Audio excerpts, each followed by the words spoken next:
7, the business meeting. If you could please stand for the Pledge of Allegiance.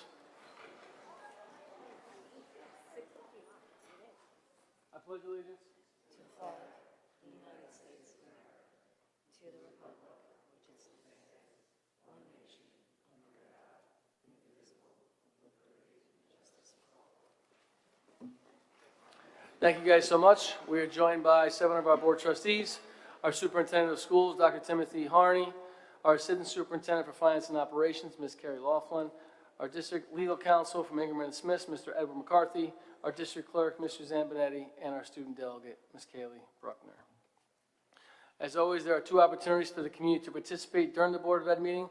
The first is just before the board takes up its agenda, and the second follows the disposition of all agenda items. As always, if you'd like to speak, we ask that you come to the podium. You must be a resident or voted in by the majority vote of the board. We ask that you keep those comments to approximately 3 minutes. As always, the Board of Ed meeting is live streamed in the back and posted to board docs on the website.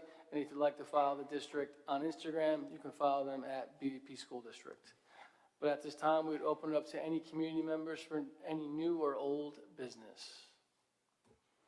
Not hearing any, we'll turn it over to Dr. Harney because we are here for a special night to recognize our students, and it's always great when we can have students here to recognize them. So Dr. Harney, how are you tonight, sir? Very good, Mr. Miller. Thank you very much. Welcome to everybody. And first, I really would like to congratulate all of our students that we are honoring here tonight. In a minute or so, I'm going to pass it off to Mr. Walcott, who will be bringing up everyone so we can recognize everyone. So thank you for coming, and it's great to have all of you. Also, we have a special retirement that we want to acknowledge tonight. Ms. Birdsell is here with us tonight, so we're going to recognize her as well, so we're looking forward to that. Though we're sad that she's going to be leaving us, but we do want to recognize her and thank her for all that she has done for us. With that, because we have a lot to do tonight, I'm going to turn it over to Ms. Bruckner, who will give her student report, and then we'll move on from there. Blue Point Elementary is so excited to celebrate being recognized as a National PTA School of Excellence this Friday with a school-wide assembly. There will be a special video, and the winners of the poster contest and essay contest will be revealed. This week is Fire Prevention Week. Thank you to the Blue Point Fire Department for having us and teaching us all about fire safety so the students know what to do in case of a fire.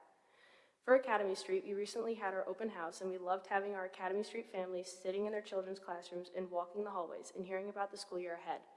We appreciate having the Academy Street PTA, BBP Library, CBBS, and rooms support the event.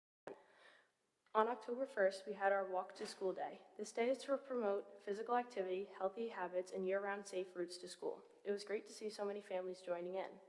This Thursday, we have Holly Rock Games Assembly, thanks to the PTA, and we are excited for this engaging educational game show.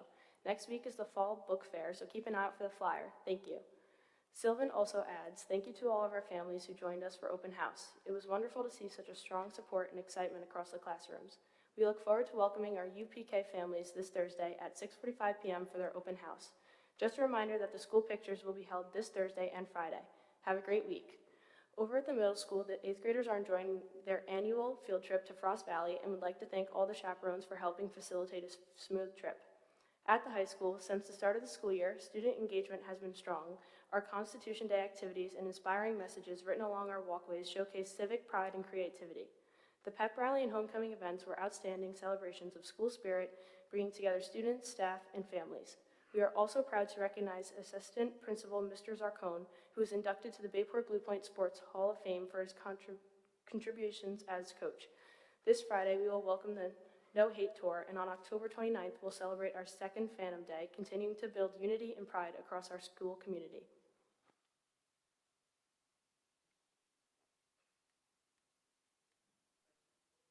Sorry, thank you very much, Ms. Bruckner. So we're going to move to some of our recognitions right now. So at this point, I'd like to invite Mr. Walcott up, high school principal, who will be honoring a number of our students. And I think Ms. Benetti is going to help him along with Ms. Bruckner as we're going. So if we can just welcome them up, please.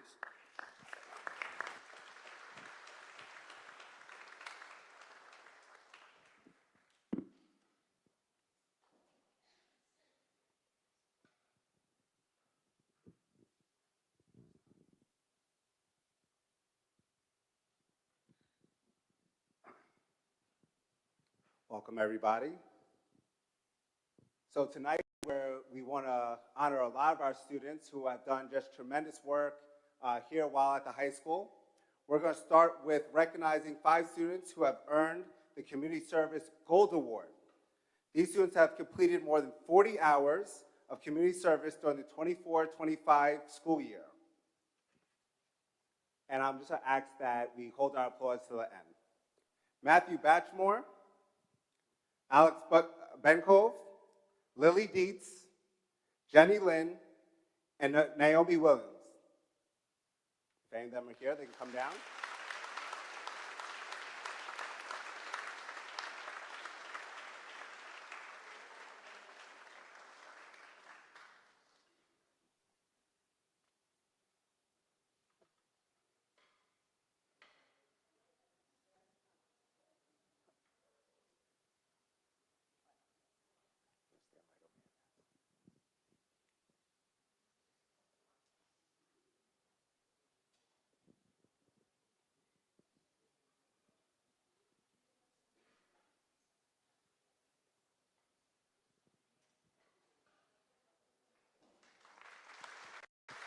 Congratulations to you both.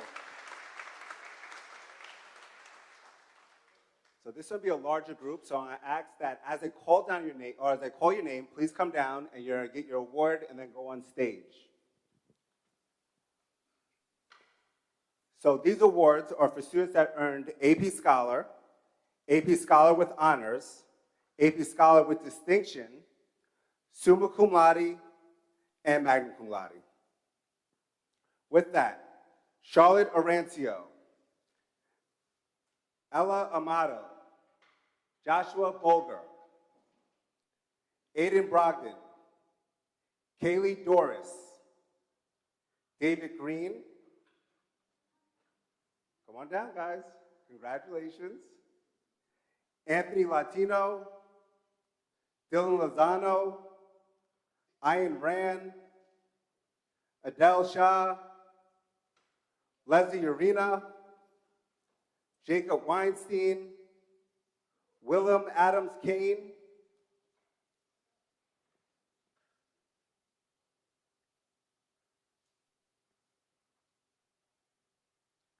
Aiden Apicella, Courtney Barjan, Zachary Betcher, Alex Benkov, Addison Beggar, Adele Bishop, Natalie Bose. This is a fun one to say. Kaylee Bruckner.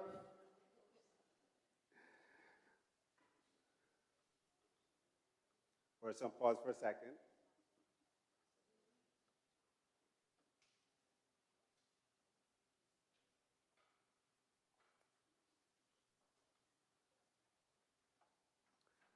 Zoe Butler, Emma Caliendo, Eva Marie Carvalho, Alexander Cavuto, Riley Collins, Grace Cusack,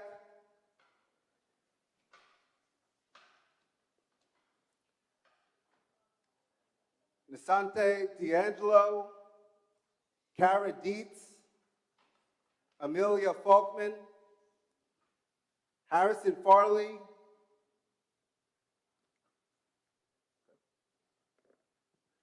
Carly DiGiano, Michaela Brower, John Harrison, Rory Hasher,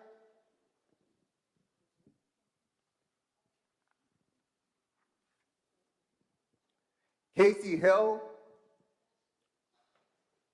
William Hope,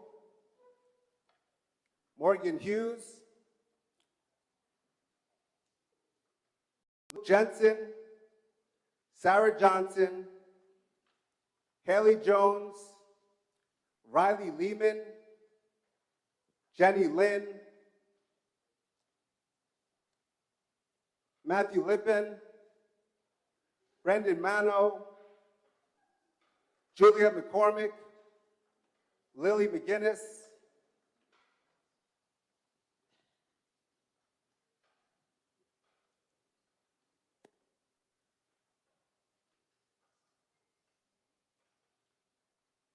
Matthew Melizio, Caitlin Muller, Colin Mose, Hannah Muno, Brady Noon, Katie Novak,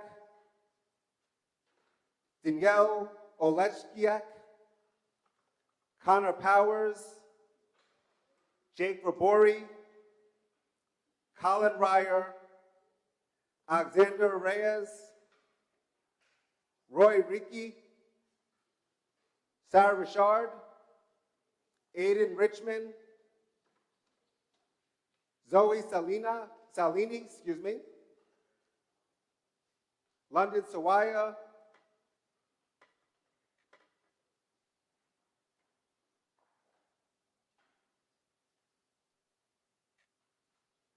Elizabeth Savage,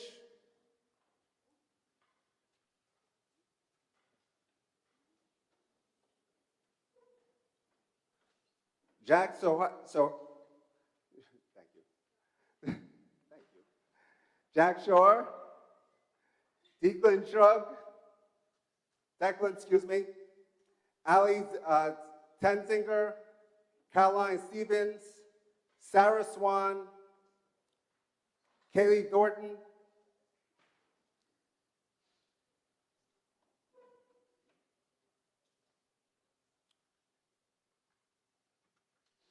Kai Talvela, Alexander Valder, Anthony Valder, Brendan Wagner, and Naomi Willen.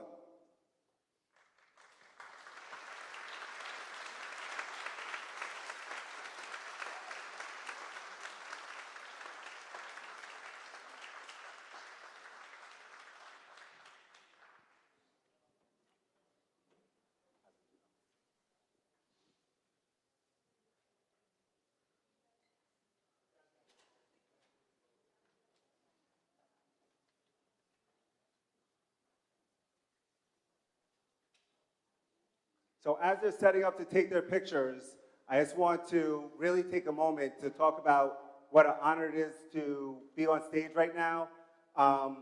From summa cum laude, AP Honors with Distinction, AP Honors, AP Scholar. You're talking about a group of probably about 65 students that not only took AP exams, not only have been here, but have really put in forth the effort to exemplify themselves over a group of already exemplified students. So to all the students, congratulations.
At this time, I'd like to recognize two more students. The following student has a weighted GPA of over 103. He earned AP Capstone Diploma, AP Scholar with Distinction, and a summa cum laude. He is our salutatorian, Shlok Parikh.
Congratulations again, Shlok.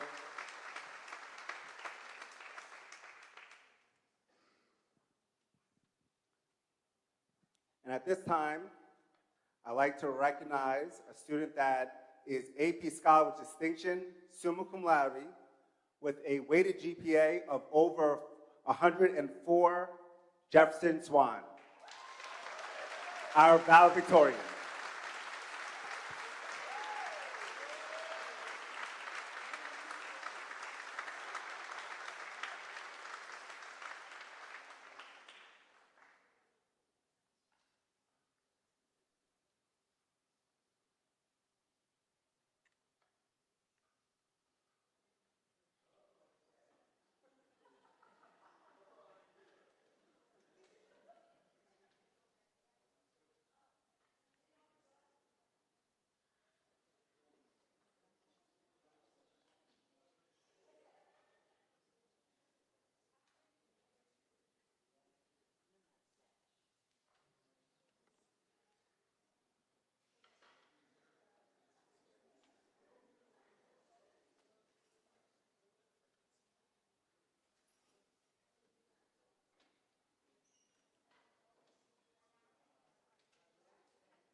Congratulations again to our 2026 valedictorian and salutatorian.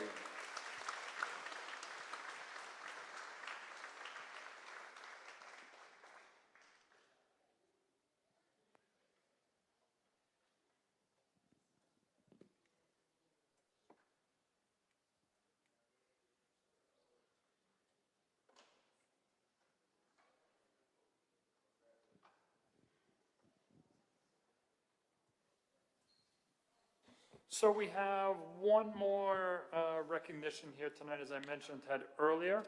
Actually, before I do that, first of all, let me just congratulate all of our students again on what they've accomplished. It is tremendous to have them all here today. We are extremely, extremely proud. And I guess the best advice I can give is to keep doing what you're doing, because obviously you've been very successful. So if we can just give everyone else one more round of applause.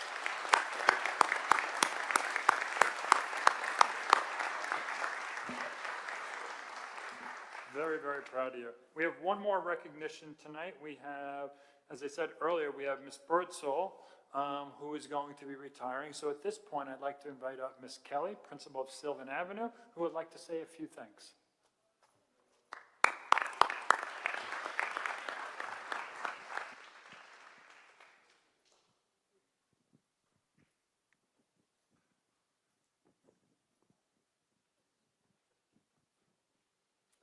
I am proud to be able to celebrate a remarkable educator, Mrs. Elizabeth Birdsall. Come on up.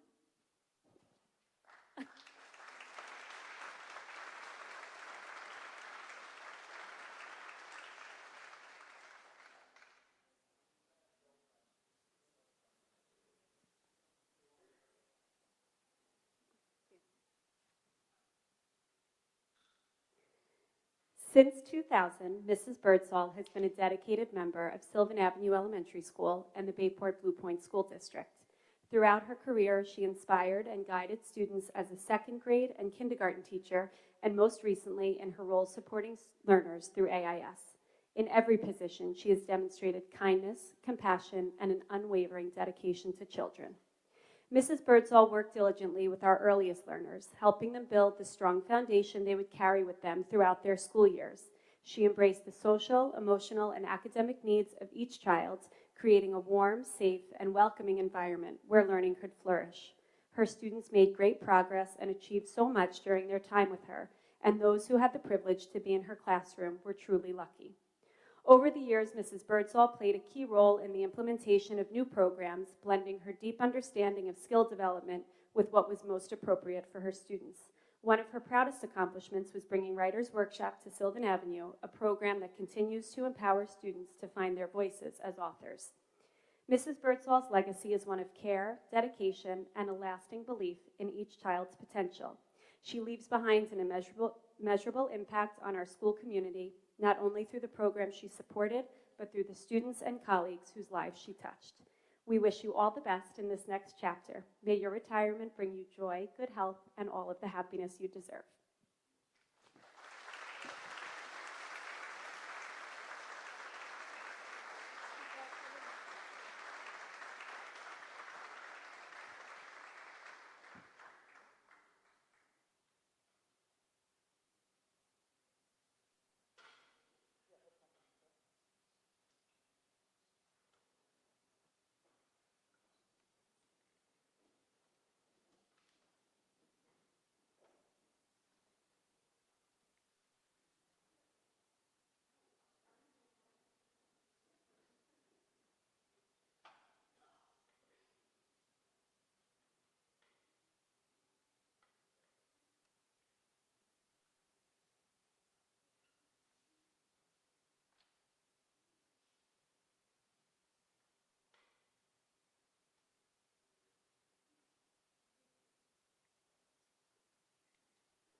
Well, like Dr. Harney said, congratulations to all our award winners. We're so proud of how hard you work, and you represent the school district so well. We're going to miss you. Thank you so much. Big round of applause. And at this time, if you guys want to go, we definitely understand.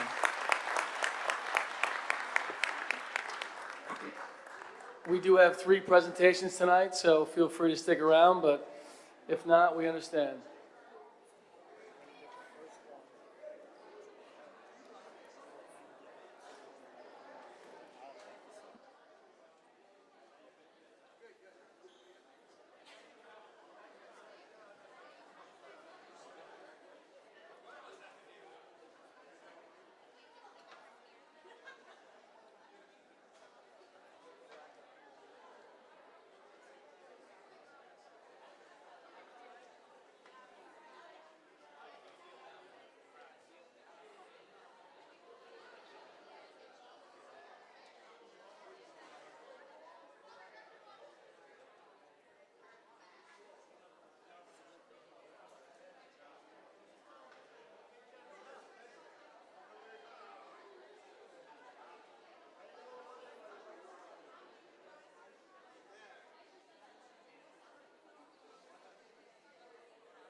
As you know, each year we have an audit over the summer, but at this time, we'll turn it over to Ms. Laughlin to talk about our audit from this year. Good evening. I'd like to introduce Mr. Mike Leone from Cullen & Tanowski. He's a partner there that is our lead partner on our annual audit. Last evening, the audit committee met to review the financials and accept the financials. Mr. Leone will go over some key highlights from those financial statements for the public, and then later on the board will accept the financial statements so we can report them to the state. Thank you very much, Carrie. Good evening, everybody. As Carrie mentioned, my name is Michael Leone. First off, I'd like to say congratulations to all the students, even though they left. That's an amazing accomplishment. Makes me want to go back to school and try harder. So I'm here to present the external audit for June 30th, 2025. Before I summarize the audit results, I just want to thank the board and district's administration for the cooperation and engaging us as the auditors. I also like to thank the staff for their cooperation during the audit. It's a pretty involved process. As Kerry mentioned, I did meet with the audit committee and I went over the financial statements in great detail yesterday. So today is just a highlight of the opinion and just some basic financial highlights. So first, the audit opinion. As the external auditors, we're required to come in here and conduct an annual audit and issue an opinion on the financial statements. We've issued what is known as an unmodified opinion. So what does that mean? That means that we obtain reasonable assurance that the financial statements and the related note disclosures are fairly stated in all material respects. So that's a good thing. And that's the best opinion that we can render. With respect to the general fund, for the year, the district finished with an $830,000 surplus, which is an improvement from the prior year. Their fund balance, they ended up with $3 million, which is 3.4% of next year's budget, and that's tax compliant.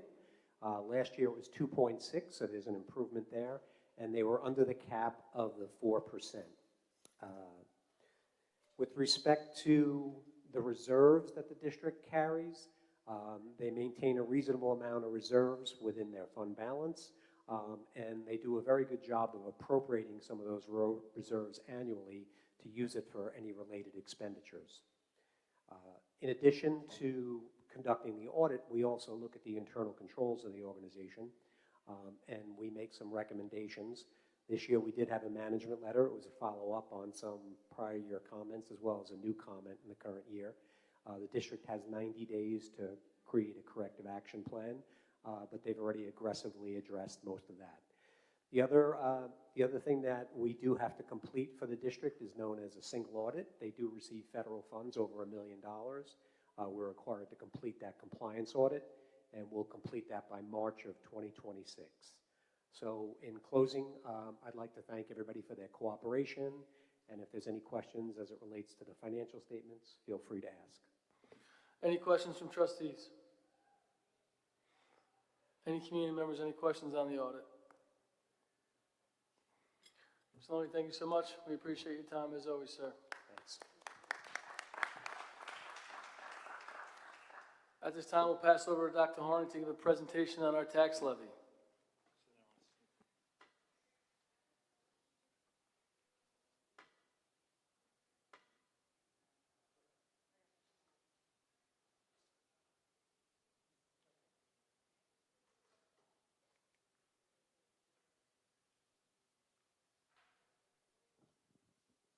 All right, first of all, I'd like to thank Mr. Leone. I'd like to thank you for all your work and everything that you've done. I'd also like to thank Ms. Laughlin.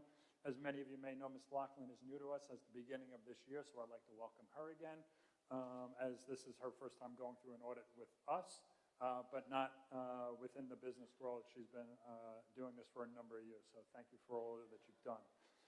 So actually, the audit that is done every year that has to be done kind of leads us to where we are today. Let me first begin. I'll go through what we're going to talk about tonight, but let me first go through is want to apologize for one thing. I know there was late in the postcards, and that's why I want to thank the PTA Council personally. They helped me get the information out last night, so I want to thank you. We were notified yesterday, even though we sent the postcards to the post office mid-last week, and we were told it was going to take a day. We were notified yesterday that they were not out yet. We were also notified that they were understaffed and all their bulk mailing had an issue. So I just wanted to apologize for that. And after tonight, the good news is we're taping tonight so people can view this. And if we need to do this again at some point, we'd be more than willing to do that. But I just wanted to share that with you. And again, the post office was able to at least get it all out today. And again, through the help of social media and our PTA Council, we were able to get some of the information out. So again, just thank you to them. So really tonight we're going to focus on four things.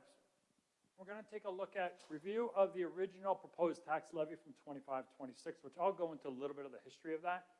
We're going to discuss checks and balances and really kind of how we got here today.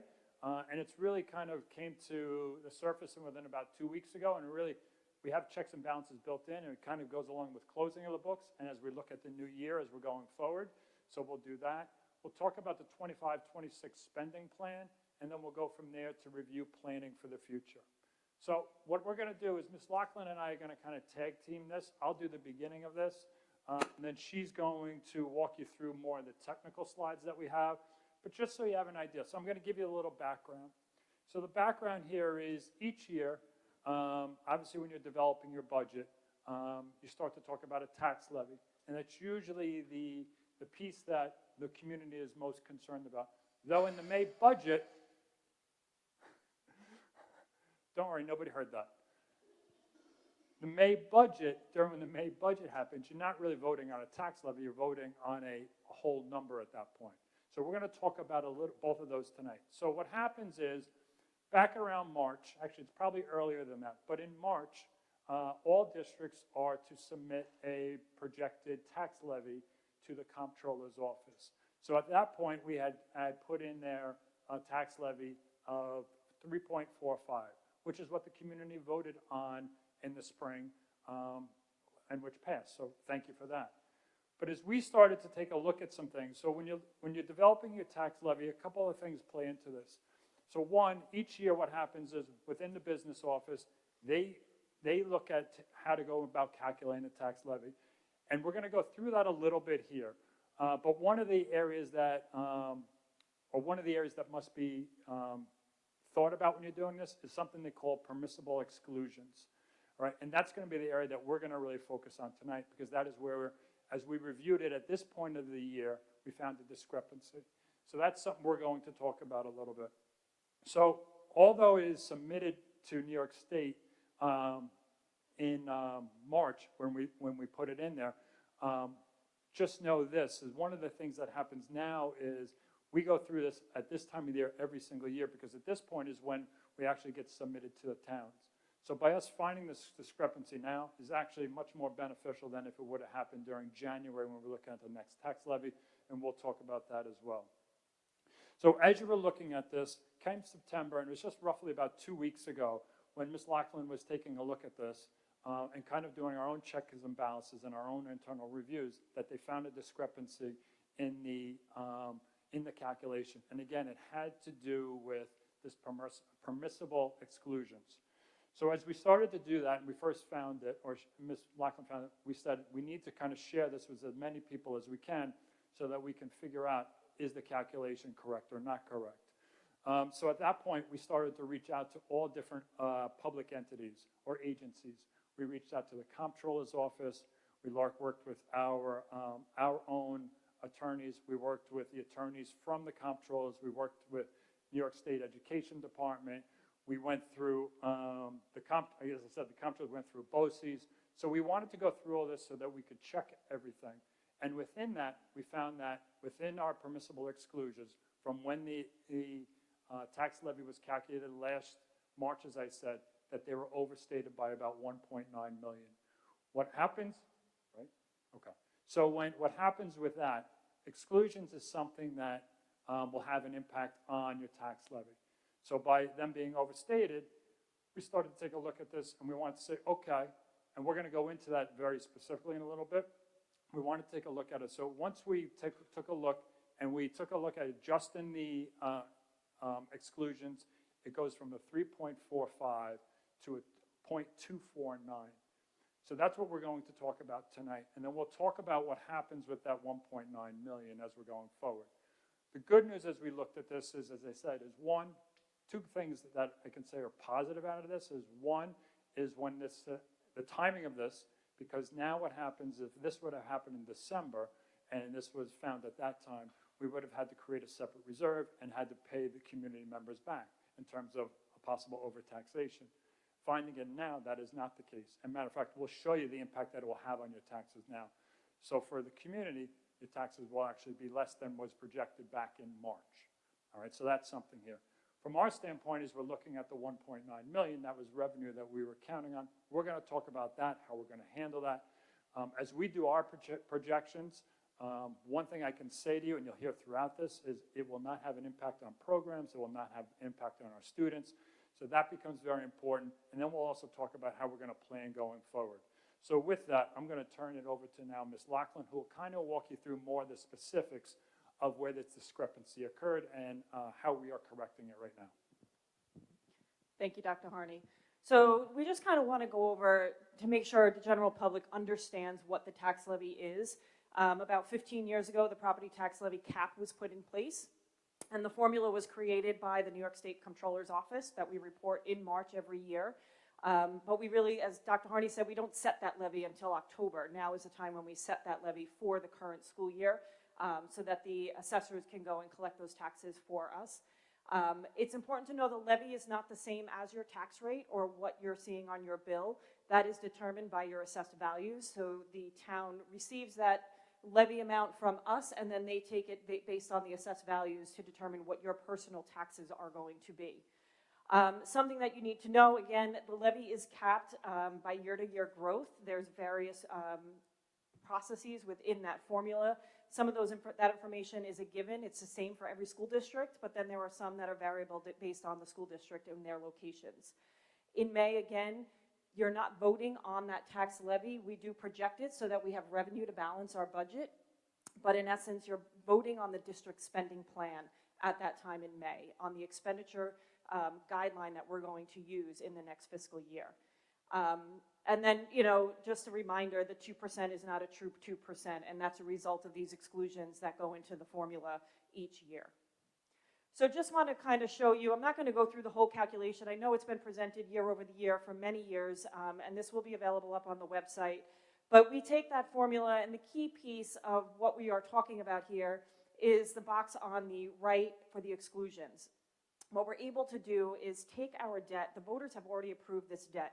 It's for our capital expenditures that we've incurred over the course of years, and we are obligated to pay that back. So because the voters have approved it, we are allowed to put that back in the levy, which increases the levy in order for us to have the funds to pay back that debt. We also have, from that, we take away the building aid that we're receiving on those projects that we have finished. And then we also have some transfer to capital. So within the general fund budget, we're able to take some money we're planning to do in the next school year for some capital work and put that in here as well. So as you can see here, between our debt service of that $6 million, that at this time included the library debt. The library does levy their own amount of debt, as you voted on that separately as well. So that should not have been included. So this is the adjusted final levy that we are proposing to the board this evening. What you'll see there is now the total debt that does not include the library debt. Our BOCES capital expense and our transfer to capital, the transfer to capital was adjusted slightly. So during the budget process last year, the original intent was to do a $500,000 transfer to capital, and through the budget process and finalizing of that budget right before the adoption in April, it was reduced to $300,000, and that did not get adjusted in the levy at that time. And then there were some expenditures related to the energy performance contract that were included in that transfer that have been completed already and should not have been in that number. So in order to adjust and come up with the actual levy, you can see there we've lowered the transfer to capital and we've lowered the total debt. Our building aid number remains the same in order to calculate our capital exclusion down to $4 million. So the impact that that has on you, the taxpayer, the good news is we'll see for the town of Islip residents a minimal increase. Those that reside in the town of Brookhaven will actually have a decrease. And so what you can see, the top chart is the 24-25 tax rate that was set, and 25-26 is on the bottom left that the board will be passing resolution this evening for. So if you look at the school library lines there for Islip Homestead, you'll see it's going from 26.646 to 27.043. And for the Brookhaven Town residents, Homestead is 356 down to 348. And again, as Dr. Harney said, the benefit is we've caught this now. We will levy the actual amount and the proper amount that is permissible by law, and we don't have to create a reserve and pay it back in future years. So we will not be overtaxing our taxpayers for this. So what are we doing? Now, we found a $1.9 million discrepancy in the levy. Our revenue is going to be short by that because we can't levy it. Some things that have come to fruition in the process of the past few months. So we are receiving an IRA rebate. That is a energy credit rebate for the energy performance contract that was completed last year that we were just notified mid to late summer that we'll be getting $1.4 million around January, February on that project that we've done. That is unbudgeted revenue. That was unanticipated revenue when we planned the project, as this program came out after that project was approved. So that is a huge number that when we had heard we were going to be getting this money, we were going to use it to fund our reserves in the future year. But now it will be used to fill that gap of $1.9 million. Some other areas to help close that gap is we have added a new investment bank that gives us higher interest rates on our money.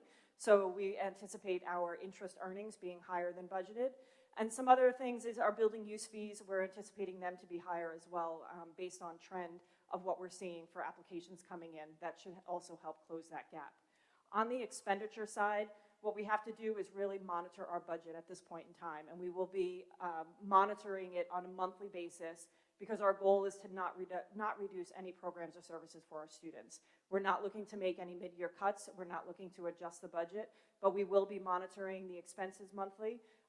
We will be looking at it closely. We will be reporting out to the board throughout the course of the year and through the new budget cycle as to where we anticipate the 25-26 financials to land. As you heard Ms. Leone say, we did land in a healthy spot. We had a surplus this year. Things are going well, and our intent is to keep that momentum going forward. So what are we looking at going forward in 26-27? So for 26-27, we are anticipating a negative levy. And this is something we knew was going to be taking place. It is not a result of the discrepancy and the change in the levy for this year. The number changes slightly because we're starting with a new base. However, back last year in the spring, we were talking and we knew we would have that negative levy number because we have debt that's expiring. We have about $1.4 million of debt that we've been paying year over year that we've now paid off this year. So that expense is gone as well. So the revenue comes off and the expense comes off the books at the same time. And as a result of that, you land with that negative levy because we don't have new debt coming on the books to replace that money. So as we go through the 26-27 budget development process, again, our goal is to maintain all of our programs for our students. We will be looking at the 26-27 budget for efficiencies. And just as the new person in the office overseeing the budget, I will be going line by line just to learn the budget and learn the programs more. And with that, just taking a really close look at everything we're doing to make sure that that budget for next year is, able to meet the revenue stream that we have forecasted. We will be looking for next year any other one-time revenue sources. And the other is, again, the energy performance contract that completed last year. We will start seeing the savings on the energy, on our utility bills as a result. So we'll start seeing those lines go down for next year to help close that revenue deficit that we're looking at. So some other things we're looking at going into the future, we anticipate retirements forthcoming. Those create long-term savings for the district on the salaries. As you retire out the new salaries, you're bringing somebody in at a lower salary. At the same time, we will be evaluating those positions to see if we do need replacement at all. We have revenue reviews that we'll continue to monitor. State aid is still an unknown factor. So we're continuing to watch, continuing to advocate to make sure that we're getting the most money that we can for the district. We have continued review of the budget commitments that we have set forth this year, and are we going to continue them into the next year and future years? And the other thing that we will be working on is our long-term financial plan. It is a goal of mine to make sure we have that in place as we go through this budget process, to make sure that the plan aligns with the district's strategic plan and that we can maintain our fiscal health going forward. And lastly is reviewing and optimizing our expenses and our revenues, analyzing our results and just looking to see how can we improve on what we're already doing and make changes going forward.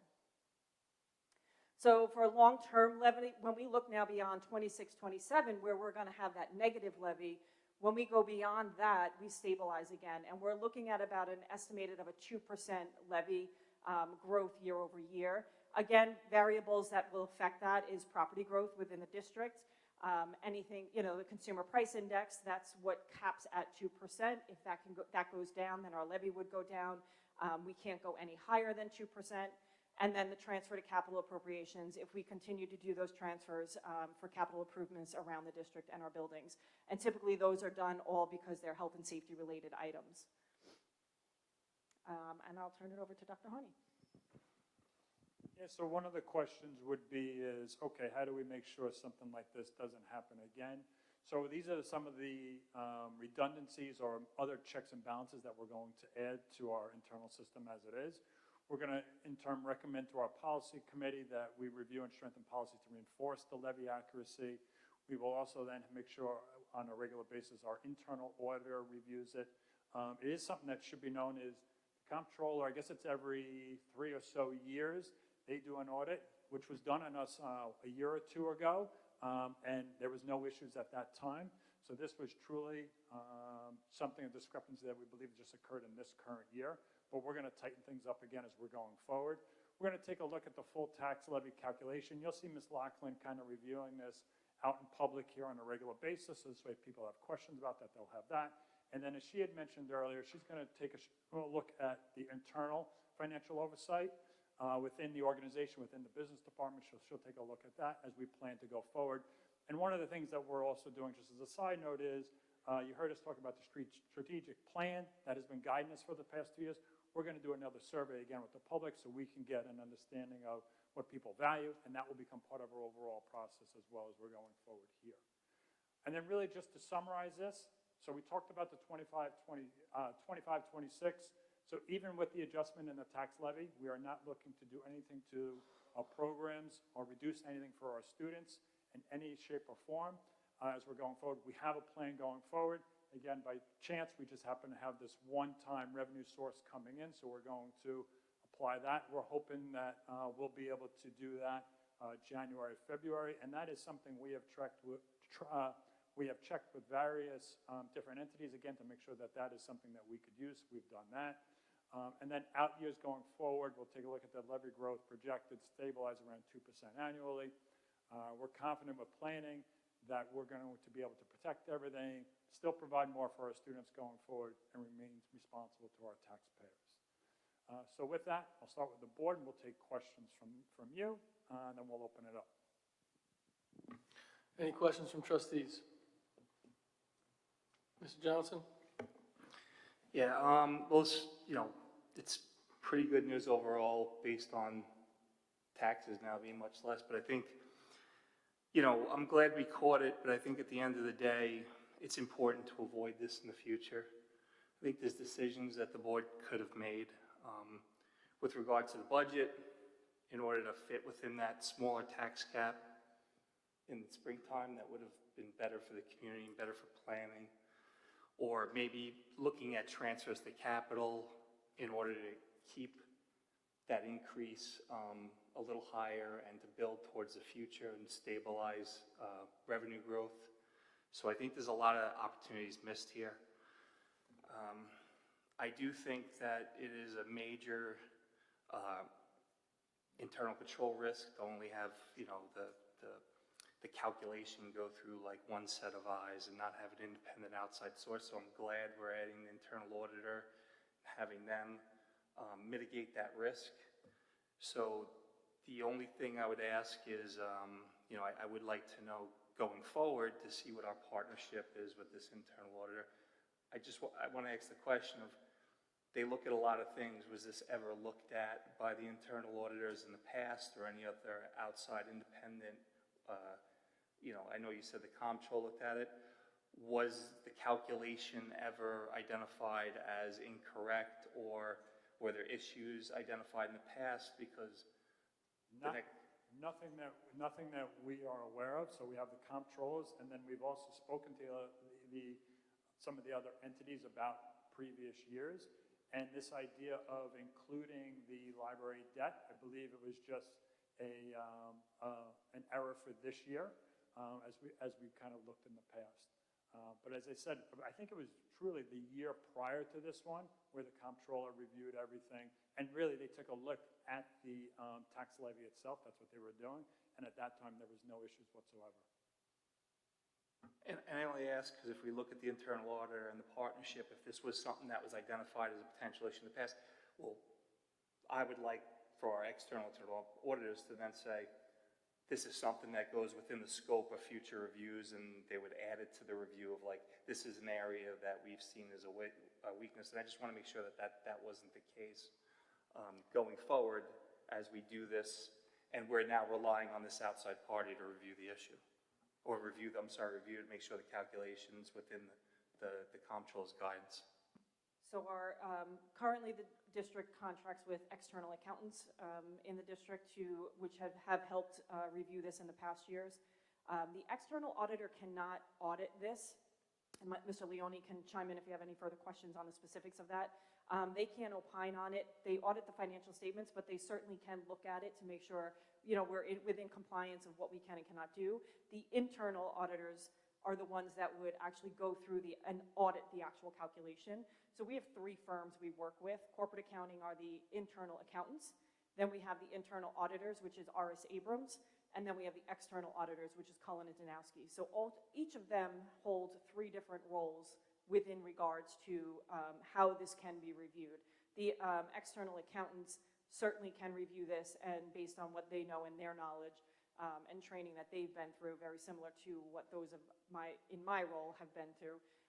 And then, so what we're looking to do is have R.S. Abrams, our internal auditors, then review it as a separate set of eyes to make sure we're in compliance and that the calculation is accurate. The external would definitely, they review it as they go through the audit process, but they don't opine on the specifics within the formula, if that makes sense. Am I right? Okay. Yeah, I thought I said internal auditor when I was speaking before, and I see that's the plan. Yeah, but, so we have 3 separate functions, Yeah, so I just want to make sure the community too is aware of the 3 different firms that we work with, and they all hold a different function within the office to support the business office. Thank you, Mr. Johnson. Any other trustee questions?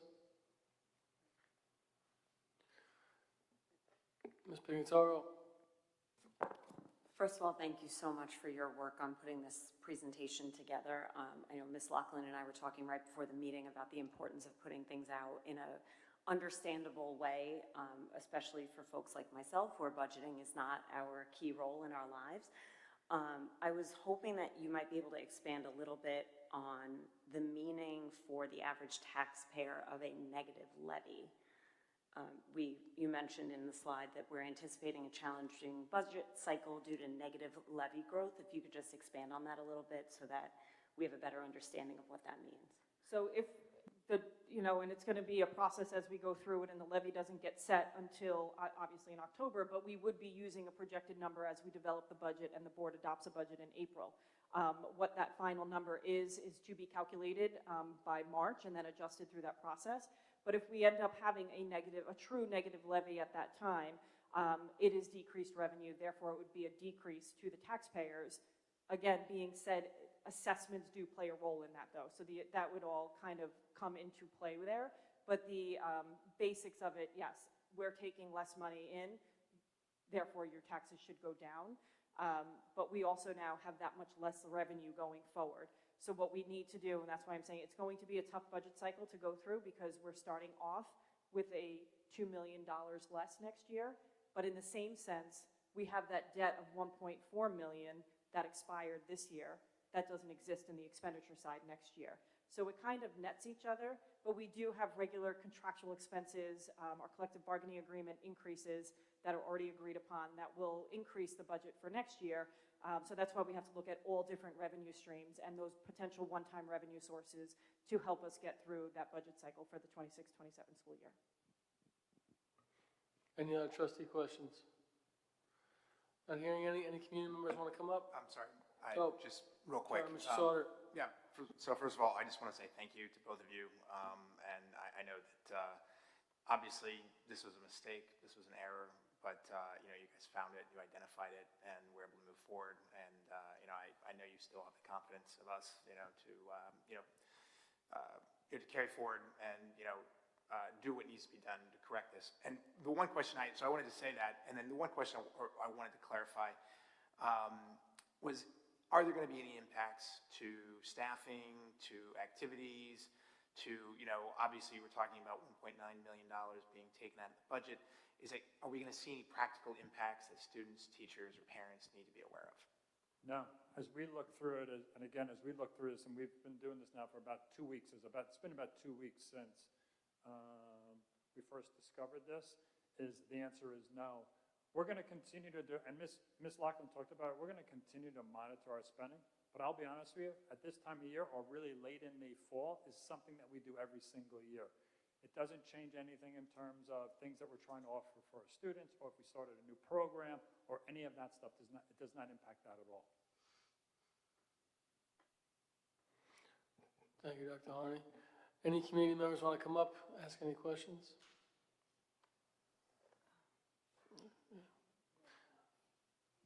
Can you come up and just give us your name, if you're Bayport or Blue Point?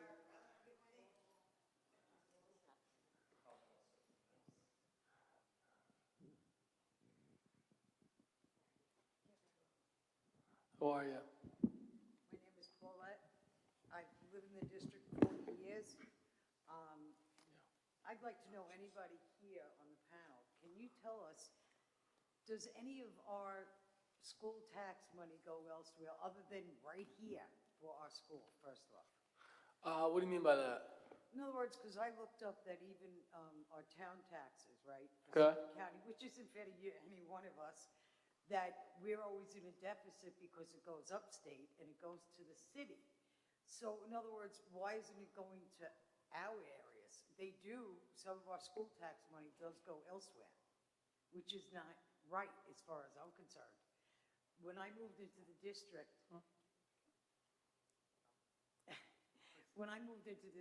40 years ago, when it was time for my 4 children to go to school,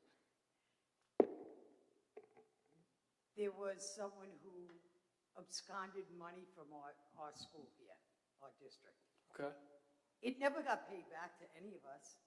and nothing was ever done. So how can I feel confident with what they're saying today? That there isn't, something going wrong? Who's saying that? No, I'm asking, I'm saying. But in other words, you can look back, whoever was here 40 years ago, when my kids, I had to put them in Catholic school because there was no buses and no lunches. But I still paid the school taxes here and had to send them elsewhere. But Well, I that would just money say- never went back to the district, is what I'm saying. When the money was absconded, that was all over the news. I mean, I can't speak to that situation No, we're I talking know. about, but there was a Nassau County that I'm sure that people are very familiar with. That's why we have internal and external auditors. People aren't stealing money from Bayport, I'm Blue saying Point. you feel not confident. Do you understand Well, what I'm saying? Going through this in the past, that now you're I could saying understand why that would mistakes. upset your confidence in the district, but we're talking 40 years ago. I wasn't even born. So what I would say is, we I do didn't have think you internal, were. external auditors. People, I mean, that's a very naive statement maybe, but I don't know if you can steal from a school district anymore. I mean, there are so Well, many, now, maybe you've changed a lot of things since. a lot of I'm things have sure. changed, and I could, That's one of the reasons why, as soon as we discovered that there was a discrepancy, that we went to all these outside organizations. The idea was to be fully transparent. We went to the, that's what I'm saying, it we wasn't- went to the comptroller's office, who monitors us. We went to state ed. We went to the attorneys of the comptroller's office. So we You didn't shared. hide anything, is what you're saying. What's that? You didn't hide anything. You No, we did not. blurted We out, gave you them know. everything. We gave them our new calculation. We Right. had them verify it for us to make sure that we were appropriate in what we thought that we had found. Yeah. So that was one of the things, and I can't talk to 40 years ago again And I know, either. It's a bad taste in my mouth. I was born then, but but I can tell you is that was one of the things that we wanted to do right away when this happened, is we started reaching out to anybody and anybody as we started. We even reached out to our own bond counsel. We just wanted to try to get as much information as So it possible. couldn't happen again, is what you're saying. well, I would just say the If- checks and his balances eyes work. looking at everything. Checks and the balances worked. I mean, the money was not levied from the community. That's the most important part. All right, thank you very much, guys. Ms. McCormick? I don't know if you want to go next, sir? Jen McCormack, hi, how are you? Can I just request the board to give me permission to speak for more than 3 minutes, because there's a couple of things that I want to address here tonight. I know that has to be unanimous vote, so I'm just requesting additional time, please.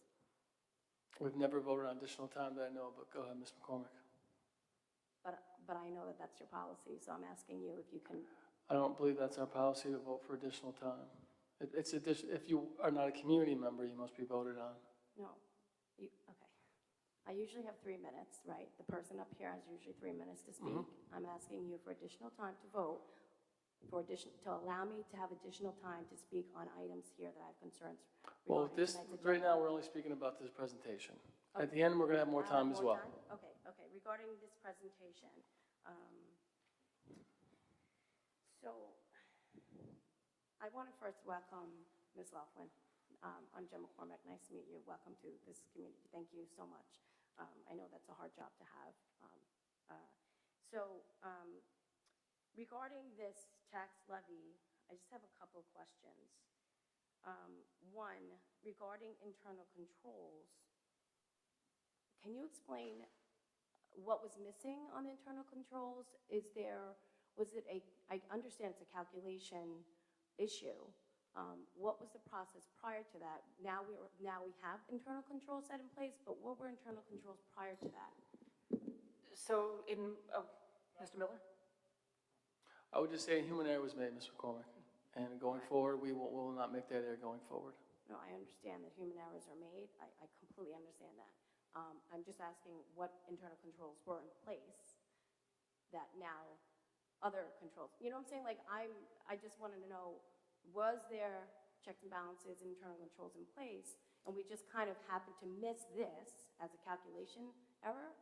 But we have budget advisory committees here. We have accountants that oversee this. I just wanted to understand the steps as to the calculation, how it could be missed. So I can't speak to prior year because I wasn't here, and as far as what was done in the past, I'm not sure. Typically, in my past history of doing this, the business official is responsible for that calculation and submitting it to the comptroller for its accuracy. And then at this point in time in the year when we're setting the levy, it is just reviewed again prior to setting the levy. Okay. I've seen that calculation schedule many, many times in terms of being on the website, budget review process, and meetings, everything, right? I mean, it's been transparent, so going forward, can I just make one suggestion? To put in that library line item and then also take it out so that you know it's in there, being calculated, not a lump sum line number, so that you know the library number is in there, and then you take it out, then you get to the ending tax levy number. Is that, I mean, a fair suggestion as to the calculation as well? Yeah, we can review it with the auditors if that's something that we can do. And then, as far as the anticipated 1.4 million from the, so I know you had mentioned that that was unanticipated. How is that unanticipated? Because I thought we knew that money was going to come in regarding that. So what we did know, so originally and Ms. Loughlin, correct me if I'm wrong, but when originally the EPC was voted on, I guess it's been 5 years now, it's been voted on, at that point there was never any talk about a rebate at that time. Later on, they did add it to the program, once our EPC had already started, correct? So the only rebates at that time were from PSEG and National Grid, which Right. we've received those. Those were budgeted for appropriately and received in the prior years. This program came out in the past few years, after the EPC project was approved and had already started. So it's just now in the 25 and the 26 years, calendar years, that districts are starting to file for these rebates and starting to receive them. Who are these rebates coming from? The federal government. Okay, so we had to file for this when? We file it upon completion of the projects. Yeah. Which was done. Last In year. June, in May. The actual May? project was completed in, I believe, May, because the first filing was done in June. But we knew about the rebates, correct? No, we did not, we knew that there was we were going to receive a rebate, we did not know when, Or how much. or how much. Go ahead. When we originally did the EPC, it was, there was a $250,000 credit that we were getting from the county, I believe it was. It's 5 years ago. Now, this was later administration, government, Congress voting on, I think it was the Green Energy Bill. This is what we're seeing potentially the fallout from that was never around. It worked in our favor, this EPC taking so long during COVID to actually come to fruition, because now we're the beneficiaries of new legislation to the tune of $1.4 million. So it was something that was never anticipated when we voted on it. It wasn't even around. It came out years later when, after delays in construction, stuff like that. Correct me if I'm wrong. That's correct.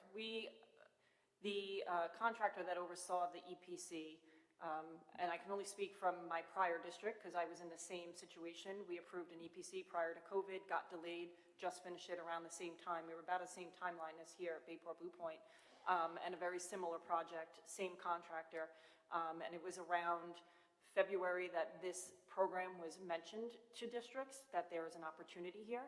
And we did file for it, and in June, we received about just over $200,000, I believe it was, in a rebate.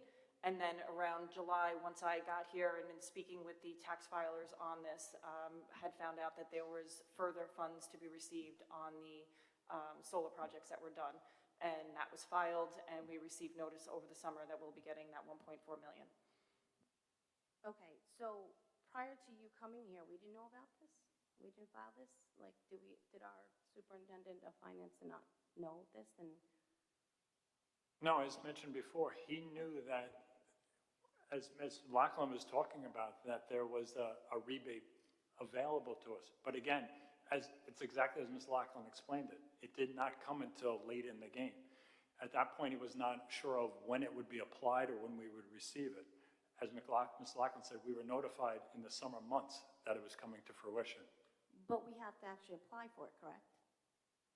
Correct. Correct. And the other piece of it is we were not sure if we were able to use these monies to go to the general fund or if it had to be allocated to the debt of the EPC.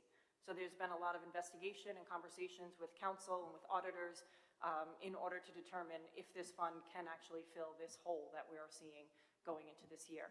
So in the past 2 weeks, those are the conversations that have been had to know that we do have that money available to us as a result of the filing that happened over the summer.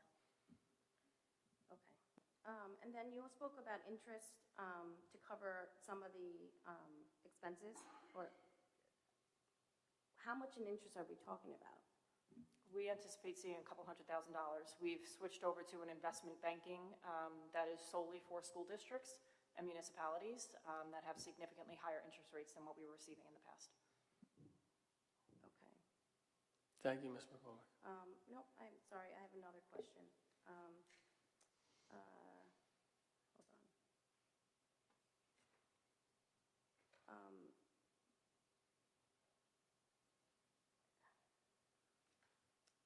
So with the negative levy or this anticipated 1.9 million, well, it's actually, with the, can I just, so this was found with you reviewing this, I guess, by anticipated notes that you had to ask for, is that what happens? Right? With the TANs and, okay. And then, sorry, I just lost my chain of thought. Will this money ever be coming back? I see that it's gonna lower our tax. You know, why is it increasing Islip and decreasing Brookhaven? I know the tax formulas are different, but I would think with that much of a fine. It's strictly based on the tax formula assessment values and between the two towns and the shift of how many residents are within the two towns. That I can't speak to. You'd have to speak with the assessor to get further information on that piece of it. Do you Thank have you, Ms. that McCormick. calculation for what it would have been for if without this tax levy reduction? I would like to see, you know, what that amount would have been to compare between, you know, the difference of what it would have been for Islip and Brookhaven, if that's okay. Thank you so much. Sir, we'll pass it over to you. If you can just come up, give us your name, Bayport or Blue Point.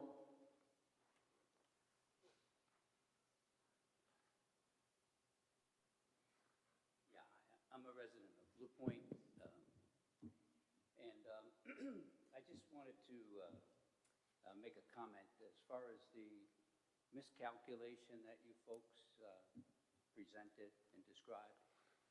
As I understand it, it amounted to a positive effect on the government, on the budget. So, in my opinion, that's forgivable. If it went the other way, well, that's another discussion.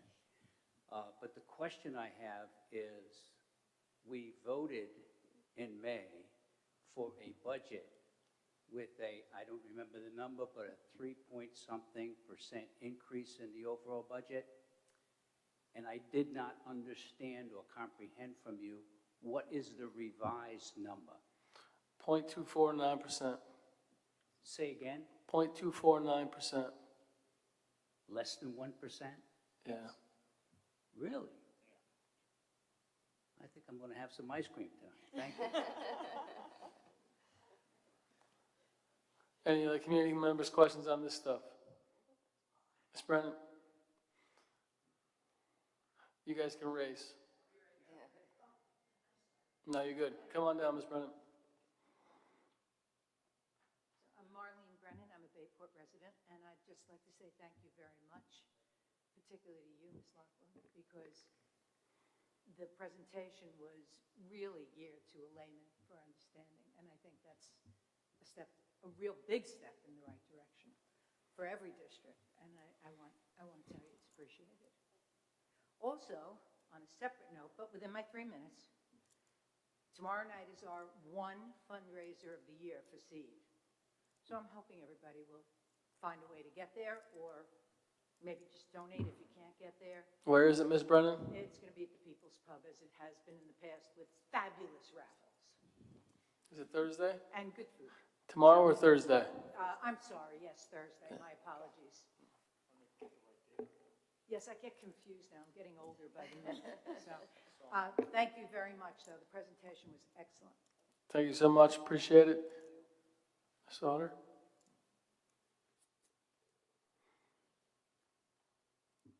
Sorry, this might not be a thoughtful question, but it's just, so if we didn't add the debt, like if we didn't have a miscalculation,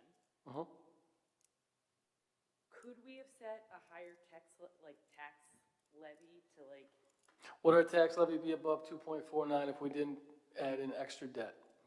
Is that the, yes, I think Yeah. that's what I'm asking. how do you feel about that? I'm not great with numbers, which is sad to admit. So the maximum amount would have been that .249.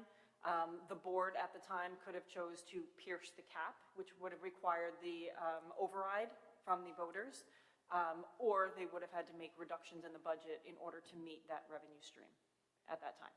Okay, that's very helpful to understand. And then I think I know the answer to this question because you were talking about it previously. There's no reductions in programming staff or anything as of right now. I understand that we're going to have a tighter budget going forward. In the next 2 years, do we see an issue happening, or we really just can't predict? But I figured I would ask the question. Well, one of the things, and I'd probably say it every year when I go through the budget process, is you try not to do a budget in isolation, okay?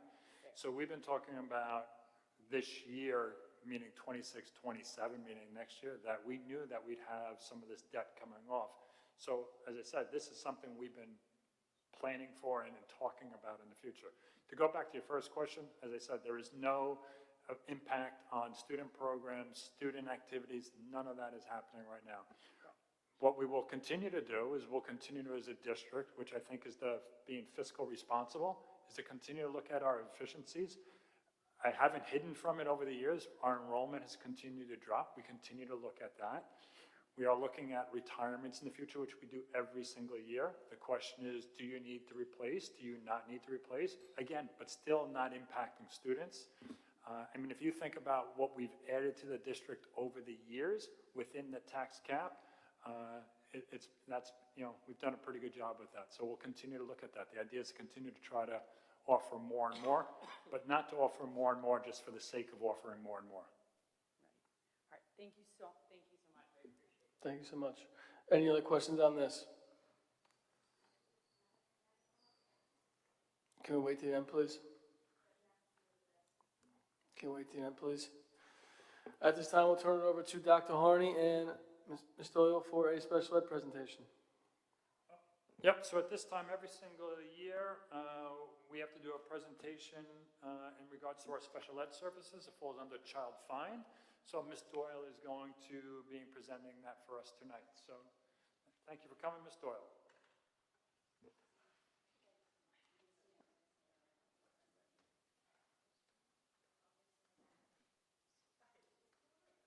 Thank you for the opportunity to speak tonight. I am here to highlight our programs in special education. And the purpose is to share information about our special education programs throughout the Bayport Blue Point School District. Just as a reminder, our school districts make decisions under a framework regarding special education in accordance to IDEA, Part 200 of New York State, and our local Board of Education policy. If a student is struggling, there are building level supports available prior to a referral to special education. The first step is the child is referred by the teacher to the building MTSS team, which is the multi-tiered support system, previously our EST team. And that building team then decides whether they need to explore some general education supports. Those could include reading, math, behavioral intervention, speech, counseling, and E&L services. If after giving the intervention time to take effect, the student still isn't making progress, the next step may be a referral to special education.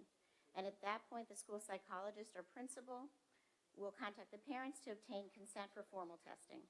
Once the evaluations are completed, a CSE or Committee on Special Education meeting will occur, and a decision will be made after reviewing the formal evaluations as to whether the student has a disability.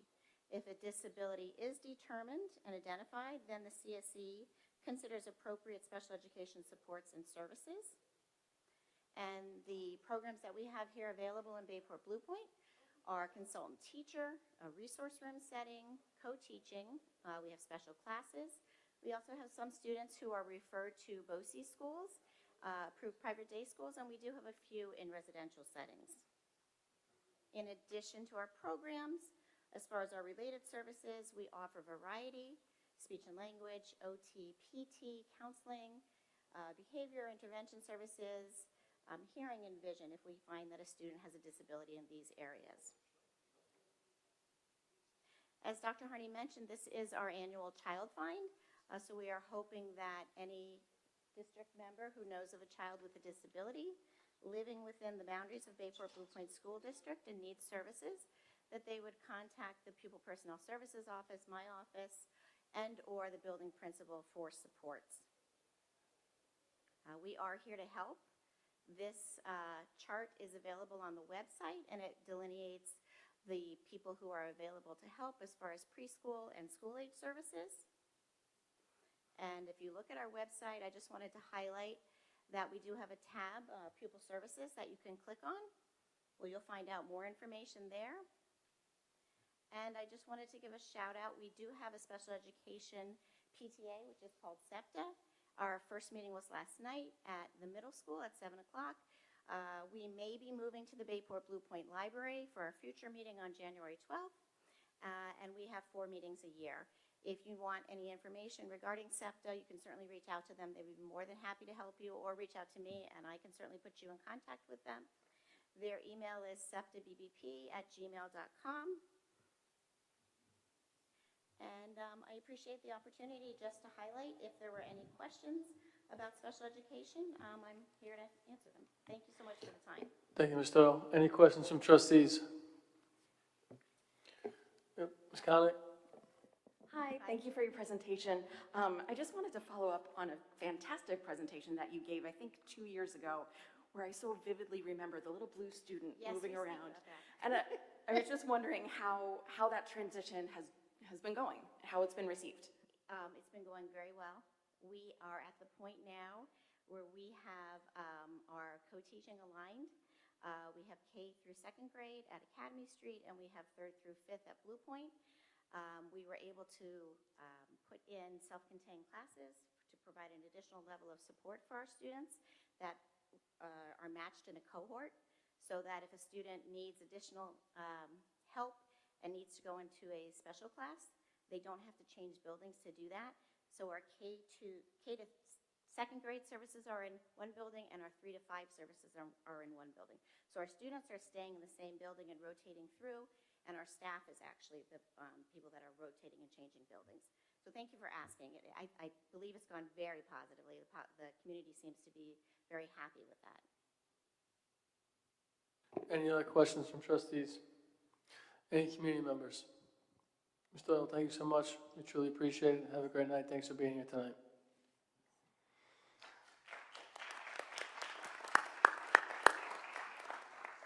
Moving on to the consent agenda, are there any items the board would like to remove from the consent agenda and place on the regular agenda? Not hearing any, can I have a motion to approve consent agenda items G through L? Ms. Conley, second by Mr. Johnson. Any discussion? All in favor? Opposed? Abstentions? Motion carries 7-0. Can I have a motion to approve the Budget Advisory Committee and adopt the following charges? Ms. Conley, second by Ms. Pignataro. Just so you know who has applied, Mr. Capozzi, Mr. Ron Devine, Mr. Matt Hyland, Ms. Michelle Kessler, Mr. Dennis McCarthy, Mr. Jen McCormick, Mr. John McQuaid, Mr. Patrick Rube, and Mr. John Walsh. And the 2 charges the board has asked them to consider: advise on the creation of a new budget, reporting products that will provide information and transparent decisions to support our local board and district voters, and to monitor and analyze current year budget execution monthly or quarterly, and make recommendations or communicate potential over execution issues to the Board of Ed. Any other discussion on the BAC and the 2 charges? Well, Just quickly, if we could reiterate to them that we'd like to have them in earlier in the budget process this year, I'd appreciate that. I know it's been brought up before. Yeah, we definitely spoke about it, Alicia. I will absolutely do that again. all in favor? Opposed? Abstentions? Motion carries. Can I have a motion to approve policies 5162, student dismissal precautions for minor updates, policy 5421, concussion management for minor updates, Policy 5605, student/voter registration and pre-registration. Policy 8625, privacy and security for student, teacher, and principal data. 8630, computer resources and data management. And 8635, information security breach and notification. Ms. Conley? Second. Second by Mr. Johnson. Any discussion? All in favor? Opposed? Abstentions? Motion carries. Any community members with any questions or new business? Not hearing any trustees with any new business? Can I have a motion to adjourn? So moved.